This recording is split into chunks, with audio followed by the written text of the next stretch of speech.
Hello friends, आप लोग कैसे हैं? मुझे उम्मीद है कि आप लोग बहुत ही स्वस्थ होंगे, अच्छे होंगे। आज हम लोग चर्चा करने वाले हैं आजकल के तथाकथित एक ऐसे संत के बारे में जो सभी अन्य संतों का अपमान करता है और उसको बताता है कि वो सत्य का उजागर कर रहा है। तो आज उसका पोल खोलने वाले हैं। हाँ, आप लोगों का अनुमान बिल्कुल सही है। हम तथाकथित संत रामपाल की बात कर रहे हैं, जिसके ज्ञान गंगा नामक पुस्तक में बहुत सी ऐसी बातें गलत लिखी हुई हैं जो वेदों और शास्त्रों के अर्थों को तोड़ मरोड़ कर लिखा हुआ है।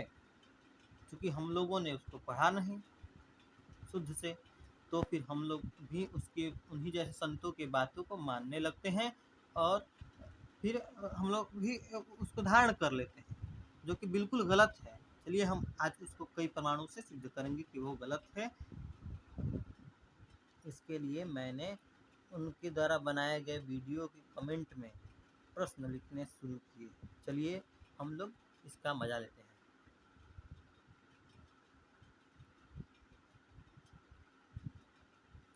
देखिए, तो सबसे पहले मेरा प्रश्न था, क्या जो यजुर्वेद, ऋग्वेद और अन्य उदाहरणों से दिखाता है कि कबीर देव, जो कवि प्लस देव से मिलकर बना है, वो क्या कबीर, जो कि कबीर संत कबीर हैं, वो हो सकता है कि नहीं?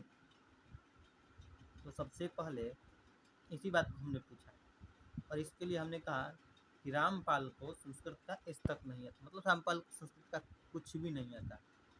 वो कबीर देव या कबीर देव, ध्यान से देखिए, कबीर देव को कबीर बताता है। इससे पता चलता है कि उससे और सबसे ज़्यादा उसके शिष्यों को संस्कृत व्याकरण पढ़ना चाहिए था, क्योंकि कबीर देव, जो कि कवि प्लस देव है, वो कबीर हो ही नहीं सकते। तो फिर उसके एक शिष्य ने आंसर दिया, किसको संस्कृत आती है किसको नहीं। तो मैंने लिखा, अगर तुम रामपाल के फॉलोअर हो तो तुमको बिल्कुल भी नहीं आता। आप देख सकते हैं उसी के वीडियो की क्लिप का एक यहाँ पर वीडियो है, एक इमेज है, जिसमें यहाँ पर देखिए कवि ही लिखा हुआ है। कवि को ही वो कबीर बताता है। कैसे? क्योंकि वो आगे इसी बुक में यजुः लिखा है, तो उसको अर्थ को लिखा गया है यजुर्वेद। तो यजुः, मैं बता दूं आप सभी को, यजुर्वेद संभव है क्योंकि यजुः प्लस वेद यजुर्वेद हो सकता है, परंतु कवि प्लस देव यानी कि संधि के प्रकरण से देखें तो कवि और देव के संयोग से कबीर देव बन सकता है, परंतु कबीर कभी नहीं हो सकता। व और ब में अंतर होता है। अगर हम देखें तो व और ब में अंतर होता है, उसी के बारे में हम लोग बात कर रहे थे। तो फिर इसके एक आगे किसी से लिखा, संस्कृत आने से कोई विद्वान नहीं हो जाता, संस्कृत सिर्फ एक भाषा है। जैसे कि इसने दिया एक रामायण जैसे ग्रंथ। सबसे पहली बात, रामायण, तुलसीकृत रामायण पूरी तरह से संस्कृतबद्ध है, और ये जो बात कर रहा है वो तुलसीदास की रामचरितमानस की बात कर रहा है। तो पहले ये इसे रामचरितमानस लिखना चाहिए था। अगली बात, मैंने कहा कि जब तुम कहते हो संस्कृत आनी जरूरी नहीं है, इस चीज़ को बतलाने के लिए कि कबीर देव क्या सचमुच कबीर थे या फिर कबीर देव ही था, कवि प्लस देव से मिलकर कबीर देव ही था। तो फिर वो लोग बतलाते हैं कि इसके लिए भाषा की जरूरत नहीं है, संस्कृत एक भाषा है, इसकी जरूरत नहीं है। तो मैंने पूछा, तो फिर इसका अर्थ क्यों तोड़ मरोड़ कर लोगों को उल्लू बनाता है? क्योंकि मेरे अनुसार क्या, संस्कृत सहचर, जो कि एक छोटी सी संस्कृत की सिर्फ एक व्याकरण की बुक है, या फिर आप हिंदी के व्याकरण का बुक में ही उठा लेंगे तो पता चलेगा कि कबीर, कवि प्लस देव, कबीर देव कभी नहीं, कभी कबीर देव होता है लेकिन कबीर कभी नहीं हो सकता, क्योंकि वह ब में नहीं बदलता। और फिर इस चीज़ को सिद्ध प्रमाण कह देते हैं। तो मैंने पूछा है कि तुम उसको सिद्ध प्रमाण कैसे कह सकते हो, क्योंकि कवि ही केवल लिखा है वहाँ पर, तो वहाँ पर कबीर देव संभव है उत्तर में, परंतु कबीर कैसे संभव है, क्योंकि ये संधि प्रकरण का साफ उल्लंघन करता है। मैंने यहाँ पर उत्तर उसको दिया है, आप लोग देख सकते हैं। देखिए, मैं आप लोगों को दिखा रहा हूँ। देखिए, मैंने लिखा है, संस्कृत के स्कूल में पढ़ाई हो रही थी तो क्या कर रहे थे उस समय, वह को ब बताता है।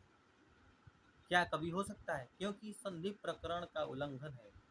कबीर देव सही है, पर उसको कबीर कह के अर्थ को बदल दिया, जो गलत है। ध्यान से देखना, कबीर देव के व को कबीर के ब से बदल दिया, जो लोगों को गुमराह करना होता है।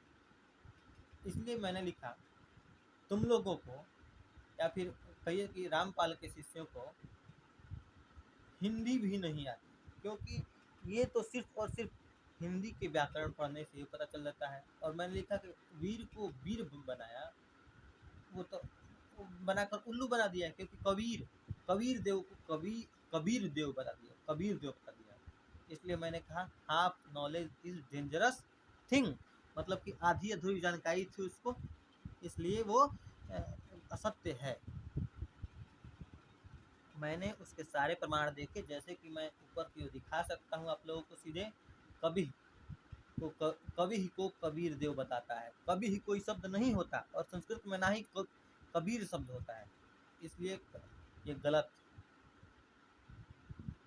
इसके बाद एक व्यक्ति महाशय आए, बोले कि कबीर बोलो या कबीर बोलो या फिर खबीर बोलो। इंग्लिश में KHABIR भी हो सकता है, तो नाम तो वही रहेगा ना। आप बस अपनी ईगो में कुछ एक्सेप्ट नहीं करोगे तो मत करो, तुम्हें कहाँ भी नहीं किसी ने।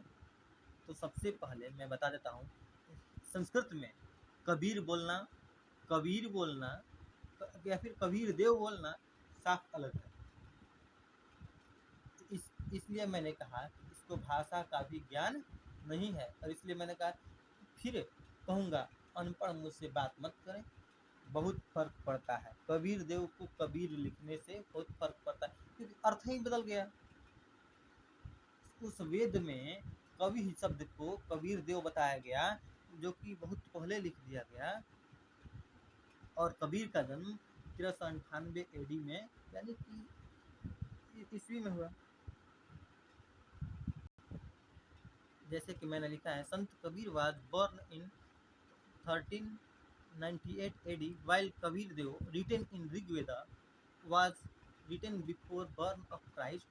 क्यों हिस्ट्री की माँ बहने करते हैं, ये तो सत्य बात है, क्योंकि कबीर का जन्म बहुत बाद में हुआ था। अब इसके बाद मैंने कहा कि इसके लिए वेद नहीं, हिंदी पढ़नी चाहिए। हिंदी में कौन सा चीज़, संधि प्रकरण। अब ये लोग कहेंगे कि इसके लिए भाषा जरूरी नहीं है, तो बताइए, हिंदी भी नहीं पढ़ेंगे तो क्या पढ़ेंगे।